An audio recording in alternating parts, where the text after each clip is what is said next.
My name is John McWhorter, and welcome to my course.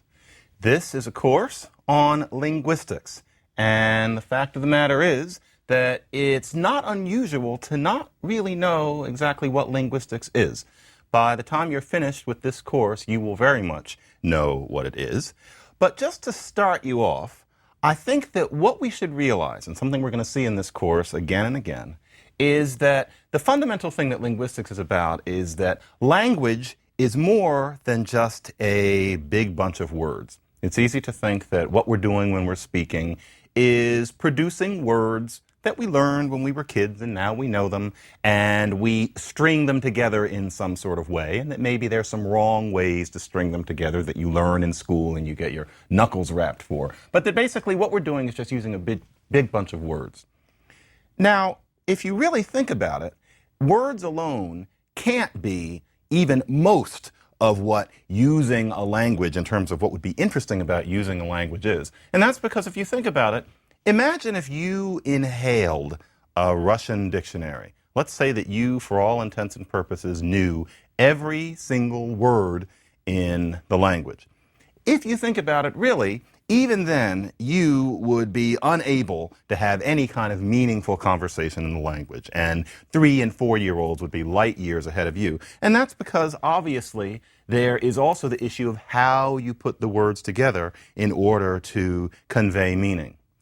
There's also a sense that if a language is more than just a big bucket of words, then as far as grammar is concerned, it's a matter of deciding whether words fit into one of 8 parts of speech. And so the idea is that once you've got these parts of speech, then you've got what there is besides just the big collection of words. But actually, the parts of speech that you learned in school constitute a very approximate sense of what a language's actual structural system is. For example, take a sentence like this one. She kept on popping in and out of the office all afternoon. Now, that's a perfectly ordinary sentence. Nothing strange about that. She kept on popping in and out of the office all afternoon. Now, first of all, if it's really just all about the parts of speech, what's the verb in that sentence? Is it kept? Because, popping is a verb. What's the verb? A sentence has a verb. You learn how to parse that. Well, what's the verb? Kept, or is it popping? Or you may have learned that have and be are used as auxiliary verbs often. Well, is kept on auxiliary here? Were you ever taught that keep is an auxiliary? It seems like one. Well, we didn't learn about that in grammar school. Or we talk about kept on popping in and out of the office. Okay, on. What part of speech is on in this case? Is it a preposition? Are we talking about something being on the table? Kept it on the table so that it would melt or something like that? Obviously, it's a different kind of on. So clearly the parts of speech, the wonderful Schoolhouse Rock segments on TV in the 70s, if you're of a certain age like mine, and remember, those things will only take us so far. Linguistics shows that there is more than that. Namely, linguistics is a scientific analysis of language, as opposed to the more impressionistic analysis of language that all of us spontaneously make because we all use language all the time. The idea is to find system in what appears to be either chaos or just randomness, such as the fact that the big bucket of words is a part of what a language is. So what do I mean by scientific? I'll tell you. For example, here's one example of how linguistics is scientific. There is a science of how words work in languages. And so, for example, we can say singin', we can say singing. Now, we're often told that singin' is shorter than singing, that a G has been dropped.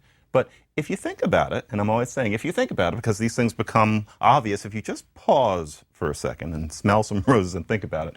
If you think about it, actually, there is nothing dropped at all in singing. Nothing has been left off because the final sound of singing is not 2 sounds, even though it's written that way with the NG. It's just 1 sound. Here's how you know. Here are 2 words. There's singer, and we know how that's spelled, and then there's finger. Now notice that those 2 words only differ in terms of the initial consonant, but one of them is finger and the other one is singer. You do not say finger, that doesn't work, And you don't say singer. I once knew a professor. He was this kind of gouty, kind of rather aged professor, and there was a course on music, and he kept on talking about singers, and I didn't know why, and it was like somebody jabbing their finger in my eye every time he said it, because that's not the way it's pronounced. You have a singer and a finger. Now, the difference is that in one of those cases, you are actually enunciating an N and a G. And so a finger, they're right there. But with singer, you don't say singer. It's really just singer. In other words, if you isolate what's in the middle, it's this ng thing. Not nga, but ng. That ng is a separate sound in English, and that's the sound at the end of singing. It's singing, not singing, which is not something anybody would say. And so there's a system. There is a sound system of language which is very different from the way language happens to be spelled. And so one thing that we're going to learn again and again is that we have to get past letters. Language is about sound. In fact, the way that language is represented on the page is very similar to how people are drawn on The Simpsons. And so, for example, if Stephen Jay Gould guests on The Simpsons, then you know he's going to have, big eyes and this kind of blobby kind of drawing style. And that's the way everybody looks on The Simpsons. There could be no Homo sapiens that actually look like that. We're just used to that kind of refraction of what people look like on The Simpsons. Well, letters are to spoken language as Simpsons are to real life and the way it actually looks. So there's a science of sound, which is very different from the alphabet that we diligently learned and now think of as something sacrosanct. Or there is a science, there's a scientific perspective on what concepts are core to language as opposed to ones that are incidental frills. And the things that are incidental frills are often ones that seem very meat and potatoes and central and vital to us within the particular language that we speak. So, for example, in the vast majority of the world's languages, there are no words for the and We kind of think that it's necessary to distinguish the soap that we slipped on this morning from a turtle that mysteriously popped up in the living room and that we're mentioning right now. But actually, that is a very fine shade of meaning that many languages completely do without in any fashion. And it's not something that is typical of a language to have two words with those meanings. English is odd in that way. Or most languages in the world do not have a verb to have. And we think of it as the most ordinary thing in the world to say, like as I do, I have a cat. But why would you put it that way? It's interesting. If you talk about verbs, it could be I own a cat, and then there's this financial arrangement. I think mine cost $100. It's funny how you forget those things. Or it can be I grasp a cat, or it can be I possess a cat. But to say I have a cat, what am I doing? I'm really specifying a kind of relationship between me and my cat, not something that I do. I don't walk around having. It's really kind of a state. And so actually, in a great many languages, the way that you say you have something is to say that that thing is to you. Those of you who happen to know Russian will be familiar with this, and this is very common around the world. To say have, it's kind of a European fetish. For the most part. Most other languages in the world have some other way of dealing with have when using neutral sentences. Or this business of do in English. We use do, funny. And so you say, I do not walk quickly. What's the do? Can't you just say, I walk not quickly? And if you've learned any other language, then you'll notice that's the way it's said. It's either I not walk quickly, I walk not quickly. But what's this I do not walk quickly? We just kind of get used to it, but it's there. Or when you ask a question, do you walk quickly? Do what? What's the do doing? If you're an English speaker, that just seems like the most natural thing. But notice that you don't find that in pretty much any other language that you may happen to have learned. Why don't you just say walk you? That's the way it would be in many languages. What's do doing there? And in fact, if you look at the languages of the whole world, and I mean really, if you get in a little plane, and it's like in an old black and white movie where the plane flies all around the globe and you actually look everywhere, then as far as this kind of little do usage, that is in one, English, That is in two, some Celtic languages like Welsh and Breton. And then, as far as I know, and I haven't checked every language in the world, and I'm not going to, but I have reason to believe that one of the only other places where do is used in that way is way up in some mountains in Italy, in these villages where like 6.5 people live. And there are a few of these dialects where they use do of that kind only in questions. And that's way up there. And, God knows what might happen way up there. Those are the only languages in the world. And in this case, it's dialects of Italian that use it in that way. And so linguists have actually found that a lot of aspects of language that might feel essential to the speaker of one of them are actually incidentals, that the incidental features tend to appear in a language only if other ones do in certain orders, and that the orders that these things appear in just might have something to do with how our brains are configured to learn language when we are infants. And so when it comes to language, the proper analogy could be seen to be food preparation. And so there are all sorts of ways of preparing food around the world. But when you really think about it, all food preparation is based on certain basic principles involving temperature and whether or not and how you age the food in question. There's no such thing as a cuisine that is not based on those fundamental elements. Now, of course, in some regions, some items are more easily available than others. There are traditions that have set in as to what you eat and what you don't eat. But all cooking is ultimately based on certain fundamental chemical principles. A Martian could be taught those and come up with a kind of food that would make a certain basic sense almost anywhere in the world. And so we're looking for, in a way, as linguists, what the universals of, say, cooking mechanisms are, except as applied to language. And so Thai food's great, but we wouldn't want to say that the essentials of cooking are, lime juice and chili and the particular things that they do. Those are variations on something much more general. And in linguistics, we are looking for the general. Another example of science versus impression. There is a natural sense that anybody has when they are speaking a language that some things are wrong or they're not as right as other things in terms of how you might put things. And as a result, we, and this is most people, thoroughly reasonable people, have a sense that, for example, English is a language where people are walking around making mistakes in it all the time. There's this way of speaking it that is pristine and proper, and you learned it in school. And then there are all these people running around making errors. I knew a wonderful person who was not a man years ago, and she talked to me about how she had to end liaison with a fellow, and that one of the main reasons was that he was just walking around making too many grammatical errors. And I thought that's so sad. And the fact of the matter is that looked at in broader view, looked at in terms of a perspective on language as something that happens and is fine the way it is, we see that a lot of the things, in fact, really most or even all of the things that are considered wrong or errors are really just issues of aesthetics, and that we're really dealing with a kind of fashion that changes, very much like clothes do. Like, for example, it used to be that if I wanted to talk about where I was born, I would have said that I was born at Philadelphia. That's what I was supposed to say. And not if I were a person who was pretentious enough to talk like that. Just ordinary people. So I wasn't born in Philadelphia. I was born at Philadelphia. And if I said that I was born in Philadelphia, well, that sounded a little déclassé. Now, that seems utterly arbitrary to us now, but the fact of the matter is that the things that bother us now will seem just as silly to people later. Used to be that you would talk about how you lighted something. You didn't lit it.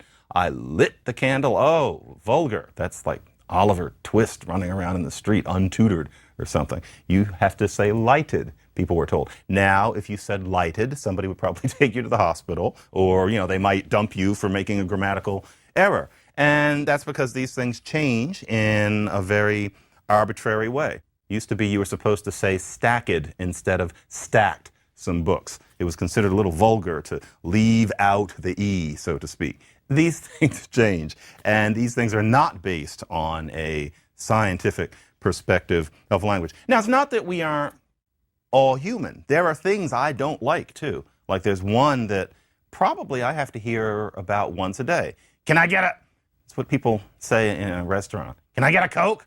It's like, why? What do you mean, can I get a? It's not about can you get it. It's about whether they're going to give it to you. And so you should say, may I have a? Or I would like a. But can I get a hamburger? Just rubs me the wrong way for all sorts of reasons that are purely aesthetic. It's like I also don't like the color scarlet, and I think that almonds are overrated. I just don't happen to like it. Same thing with a lot of the things that we are taught are wrong, which are really just there. So linguistics is not about translation. That is not something that we do.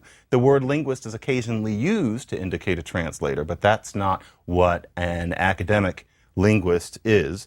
And we are also not language police. And so the view of language that Henry Higgins has in Pygmalion is very amusing, even more so when set to music. But that is not something that any linguist would agree with. So we study language rather than teaching it or fixing it. And I'd like to show you how to do same. So first, we're going to look at how linguists analyze the building blocks of language. And so we're going to start with the study of sounds, and then we're going to go on to how words are formed. And that is quite counterintuitively different in many languages than the way we do it here in English. There are many Native American languages, for example, where many of the sentences I have said so far in this lecture would all actually be one word. And so what is a word is a richer question than you might think. Then we're going to talk about the structure of sentences. And that is more than the grand old parsing diagrams. And in fact, the person who has really set the tune in terms of how that kind of sentence analysis is done in linguistics today has been Noam Chomsky, who is known, I think, to most people as a political thinker. But he is also the grandfather of how modern linguists analyze sentence structure as well. And then, of course, we also express meaning. And there is a different sense of meaning than just what happens when you put a sentence together. There's many a slip between the sentence construction and what we mean. And how a language does that is something which can be seen as universal across all languages. But then there are the peculiarities. And so we're going to look at the basic building blocks of how you go from seeing something and wanting to say something about it, thinking about something and wanting to say something about it, and how it will actually come out. In other words, we're going to look at semantics and pragmatics. You'll see what those things mean when we get to them. And so we'll look at those things, and then we're going to look at how these basic tools are used by people in various subfields of linguistics. And so we're going to look at how language changes over time. And so, for example, Latin is not a dead language. Latin is spoken today all over Europe. Latin is being spoken in a tiny little village up on top of a mountain in Italy. Those dialects are Latin. There was no time when everybody woke up in the morning and said, "My God, we speak Italian." Really, Latin just kind of gradually morphed into the Romance languages, including those Italian dialects. They are speaking today's version up in those mountains of the language that Julius Caesar spoke. There's no difference. It's just that all languages are changing all the time. So we're going to study historical linguistics, as it is called. We're going to look at how children learn to speak. We're going to look at what's called language acquisition, because there are things there that are worth noticing other than, oh, look, Justin learned a new word today. As always, language is about more than words. There's also grammar, and grammar can be quite keen as well. Then we are going to look at what's called sociolinguistics, and that is about how language varies, and not just in terms of what vocabulary you use, but the structure of your language varies in systematic ways according to race, according to class, according to gender, according to education level. And some of those things involve dealing with subjects that Americans are sometimes a little ticklish about dealing with, especially class. But these things have been shown to have interesting interactions with people's speech, and these patterns hold worldwide. So we're going to look at that. Then we're going to pull the camera back and look at what's called the philosophy of language. And that is looking at the nature of human language, what it is in terms of psychology, in terms of philosophy, what it is that is different in us as opposed to the way language is used by other beings. So we're going to take a look at some of the theories along those lines. And then we are going to take a brief look at the evolution of writing. And then in the two lectures near the end, I'm going to let you be the linguist in a way. We're going to look at two languages that you are vanishingly unlikely to have grown up speaking if you're taking this course. One of them is going to be a language spoken in the rainforest of Suriname, which is only a few hundred years old and is a hybrid of English and Portuguese and Dutch and two African languages. Then we're going to look at a very different language spoken in the Caucasus Mountains. If any of you have been around as long as me or longer, you might remember those Dannon yogurt commercials where the idea was that Dannon had something in it that made people live a long time, and they went to a village in the Caucasus Mountains and they had a person who was like 500 years old being patted on the back by his mother. I mean, the guy literally was about 100 and you could tell. Well, he couldn't have been. He must have been 90, and then there's his mother who's like 105. Anyway, the Caucasus Mountains. And we're going to look at a language there called Kabardian, and we're going to pretend that we're just flying into, say, Yogurt Village or something, and trying to figure out the language from the ground up. And then we will end by looking at current theories about how language evolved in us as a species in the first place. Now, in any case, you may remember my course in 2004, The Story of Human Language. That was a very sad attempt to imitate Troy McClure on The Simpsons. I won't do that again. But The Story of Human Language was a very different course than this one. That one was, in a sense, based on a subset of what we're going to look at in this more general treatment of linguistics. The Story of Human Language was about how one original language became several and how all of them mixed deliriously together and how too many of them are now dying. That was a story that fit into roughly what is being treated as historical linguistics with a little bit of sociolinguistics here. This is a more scientific course. This is based on showing how we identify the system amidst the chaos and randomness of language on the surface. And this way of looking at language, this scientific approach to language, has really only existed since the early 19th century. And before that, there was a rather rich tradition of the study of language, but not in the sense of what we call linguistics today. So Socrates, Plato, and Aristotle did examine the relationship between speech and the thoughts that it communicated. They had a term for language, logos. And all of this was very interesting, but it was more the kind of thing that today classifies as philosophy of language. It wasn't about the intricacies of grammar per se. That sort of thing, such as grammatical descriptions of languages, that's something that goes back about 2 millennia. Someone sitting down and describing the rules of their language. Not exactly the most intuitive thing to do, if you think about it. If there aren't a whole bunch of other ones as models, just why would you sit down and write down the rules of a language that you speak and everybody you know speaks it, so it doesn't seem like it's such a big deal? Nevertheless, when people started writing grammars like these was about 2,000 years ago. One of the earliest masterpieces is one by an Indian grammarian named Panini, and nothing's really known about him except that he wrote a magisterial description of Sanskrit. 4th century BC this is. And then there is the Technogrammatikae by Dionysius the Thracian, and that's a description of Greek. But the problem with, for example, the Technogrammatikae is that if you are a Greek person in the ancient world, then because travel was so difficult and in many cases impossible, there was a sense among Greek thinkers that Greek was the quintessence of language, and that other languages were just something else, and often variations on Greek. So, for example, many Greek thinkers thought that Latin was just a strange kind of Greek because since the languages are related, they have a lot of words in common. So their idea was that, well, here's a Greek dialect that sure has a lot of funny stuff in it. And that's the best that you could do with the limited purview that these very brilliant people had.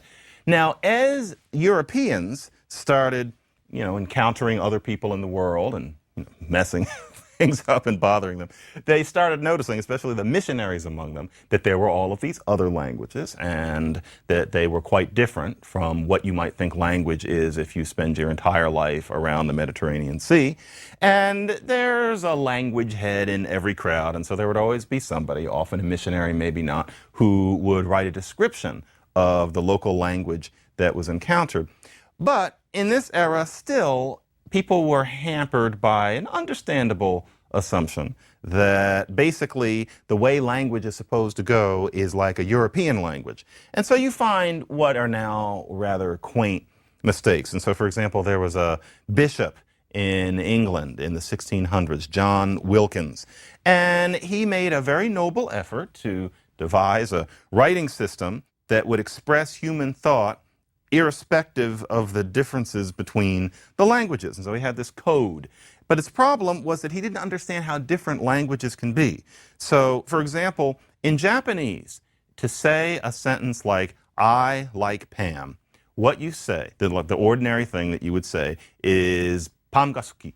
And so here's that sentence. Now, what that means basically is Pam likableness. That's what's in it. That's how they indicate that. Now, you could get the I part in. You could say, as for me, Pam likableness. But in Japanese, you can leave that I to context. Now, that's how different languages get. I say, I like Pam. A Japanese person will say, Pam likableness. And that's ordinary Japanese. Now, Wilkins didn't know things like this. And so his version of, for example, the Lord's Prayer was pretty much, like the English sentence written word by word in pictures. Now, that, of course, is something more likely of someone in the 1600s than of today. Wilkins did not have the linguist's mindset in the modern sense. So, for example, from a modern linguist perspective, I like Pam has three concepts. There's the I who is speaking. There's the issue of the liking, and then there's Pam. Now, it is a core feature of language to have a subject. So you're going to have a subject. But in some languages, the subject of the concept you're expressing when you say I like Pam will be I. But then notice that in Japanese, the subject, Pam ga suki, is Pam. And so we're talking about the fact that I have this affection for Pamela, but the way that that sentence comes out might not have me as the subject at all. And then as far as liking, we think, well, of course, like is going to be a verb. But no, not necessarily, because as we see in Japanese, it's a noun. You talk about likability, and of course, that gets in the concept just as well. It does not have to be a verb. A language might have a prefix or a suffix or a little bit of stuff to show that something is the subject, to keep the traffic going nice and smoothly. Japanese has that. English does not. And then even the I can be left to context, like in Japanese, because if you're sitting there saying it, chances are that you are talking about yourself. Who else would you be talking about? Somebody on the other side of the world, on the side of the room. Probably it's you. You don't have to fill that in, especially if you're tired. And so we have to say I, but Japanese can just leave it out, and that's not uncommon. Languages differ in terms of what they have to put in and what they can leave out and what they have to leave out. And some people have even hypothesized that this channels the way people think about the world, and we will look at that in a couple of our lectures. In any case, I'm hoping that when we're finished, you'll find yourself looking at and listening to language in ways that never occurred to you before. And most importantly, I want you to come away understanding that the conception of a language as the words and the way they're spelled and little things that you shouldn't do with the words in terms of putting them in order on the pain of getting your knuckles rapped. I hope that that conception of language will be one that will play less of a role in how you think about language. Because really, for me, linguistics and all of its facets, to be perfectly frank, it's neat. This stuff turns me on, and it turns a whole lot of other people on. And for me, the kind of bucket of words conception of language is kind of like the first 15 minutes of the film Wizard of Oz. And I'm going to assume you've seen it. And it starts out black and white.